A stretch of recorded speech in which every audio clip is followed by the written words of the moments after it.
Many adults believe that keeping an environment stable requires giving up a little bit of themselves over time. The problem is that in this constant effort to preserve peace, they erase the contours that sustain their authority. They become too predictable, too nice, too agreeable, and paradoxically, they become less respected, not because they're weak, but because they opened up too much without noticing. There is a clear difference between having a firm character and having a behavior that is always the same, without nuance. The first inspires, the second becomes predictable, and excessive predictability invites testing. Marcus Aurelius, in the midst of an empire full of intrigue, didn't need to impose himself with shouts. His authority came from internal mastery, from silent self-control. He was a stable center in the midst of chaos, not by suppressing emotions, but by not lowering himself to the level of external games. Epictetus was even more direct. No one despises you without you having put yourself below them first. That's an uncomfortable statement, but a deeply liberating one, because it transfers the power back to your field, the field where everything begins, how you position yourself in the face of the small, daily tests, the ones that don't hurt immediately, but,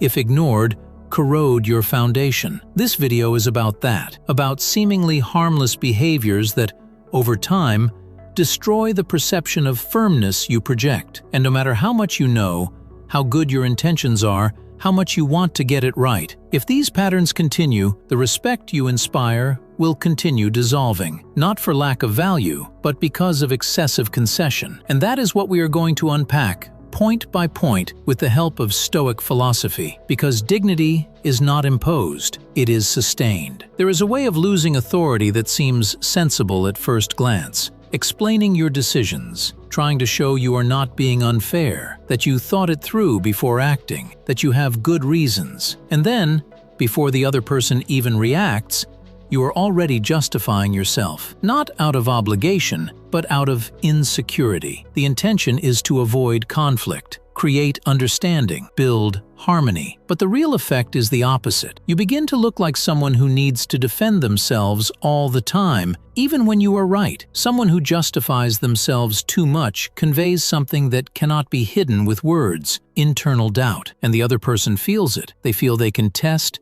negotiate, push. When a position is supported by excessive explanations, it loses symbolic strength. It is no longer a clear decision, but an attempt to please while deciding. And the more you do this, the more you confuse roles, weaken your own criteria, and inspire less respect. Marcus Aurelius did not write to convince anyone. His meditations were intimate, not public speeches, because he understood this: internal clarity comes before external authority. When you know why you are doing something, you don't need someone else to validate your choice. Authority is born from that quietness, not from the other person's reaction, but from the firmness with which you stand by what you chose. In everyday life, this dynamic appears all the time. At work, when you need to make a difficult decision, and instead of communicating it with firmness, you start over-explaining. Or with family, when you set a boundary and then immediately soften it with emotional justifications. The result is predictable. The more you try to be understood, the more people question your position. There are times when less is more. A direct response, without emotional detours, can be worth more than 5 minutes of careful explanation, because what is being observed isn't the content of your speech, it is how convinced you are of what you are saying. Authority is felt before it is understood, and there is a silent question that can change your relationship with this habit. Am I clarifying or seeking approval? If it's the second, there has already been a loss of position, because the focus is no longer on the decision, but on acceptance. And when acceptance becomes more important than the truth of your criteria, respect begins to give way, without noise, without discussion, just by the force of the doubt you let show. There is a quiet and constant way of losing respect from others, tolerating small disrespectful acts to preserve an appearance of peace, the irony you pretend not to notice, the recurring tardiness you accept as normal, the interruptions while you are speaking that you ignore so as not to seem too sensitive. Taken alone, they are details, but together, they form a pattern, and patterns shape how others see you.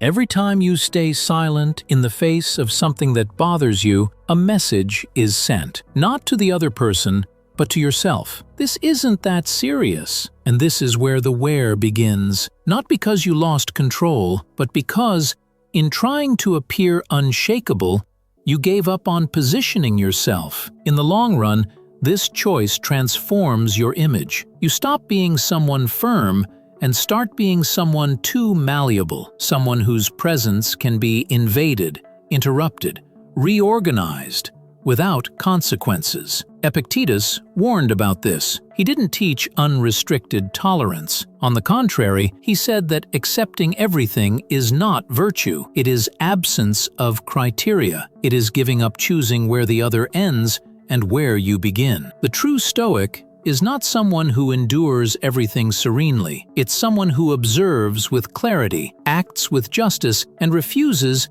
what doesn't deserve their energy. In real life, you've seen this happen. Colleagues who talk over you with ease, people who cancel commitments as if your time were secondary, family members who use the tone of intimacy to cross the line of respect. And even so, you take a deep breath and go on as if there were no choice. But there is. And that choice doesn't need to be aggressive. Many times, all that is necessary is to name the behavior in the moment it occurs. Without drama, without a confrontational tone, just calmly. Saying something like, "You interrupted me, I'd like to finish." This isn't creating tension, it's preventing it from accumulating, because what wears you down isn't what the other person does, it's what you swallow without digesting. And the more you stay silent, the harder it becomes to regain your own presence. Over time, this kind of clarity changes the environment. You begin to be seen as someone who respects themselves, and that alters how others position themselves in relation to you. The effect isn't immediate, but it is deep. Less internal wear, more coherence between what you feel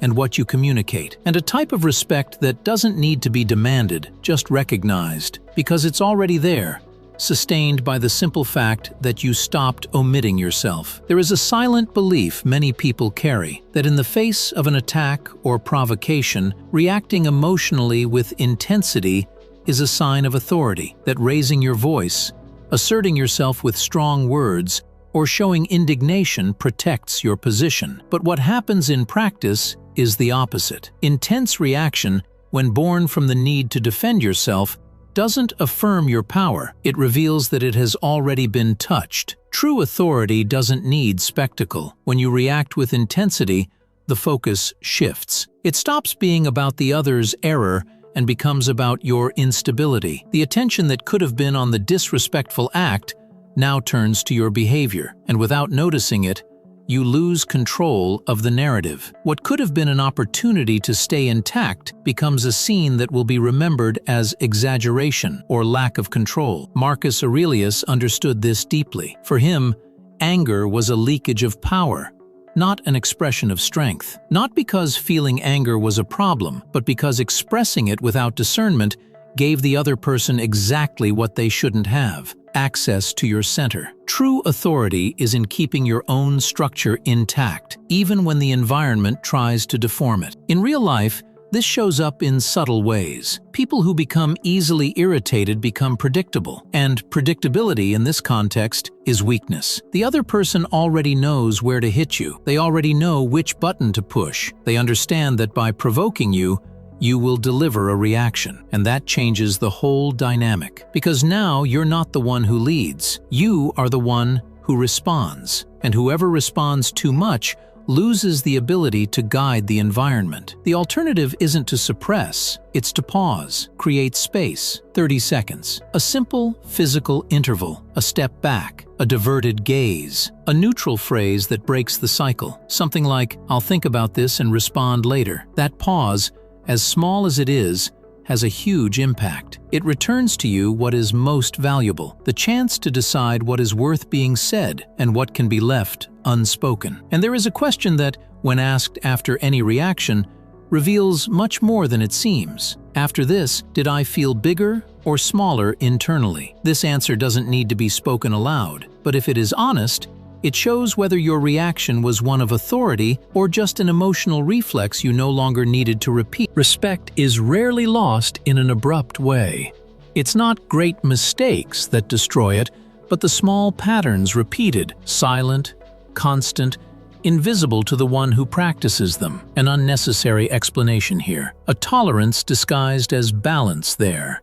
An emotional reaction that looks like strength but delivers fragility. These gestures, accumulated, erode the perception of firmness over time. Marcus Aurelius is an example of silent authority. He didn't need dramatics to be heard. He didn't seek to be feared to be respected. His strength was in the consistency of his criteria, in the ability to remain intact while the world around him oscillated. His presence was his message, and that said more than any argument. Epictetus was also direct in defining what control is. For him, self-control was not about suppressing, it was about choosing with clarity, not containing out of fear, but acting with discernment. Emotional freedom comes when you are no longer pushed by impulses, but led by principles you have defined for yourself. That is the foundation of any true authority. Coherence between what you feel, what you think, and what you communicate. So the new definition of authority is not about imposition, it is about sustainment. You don't need to force respect, you just need to stop placing yourself below your own dignity. When there is coherence between your internal limit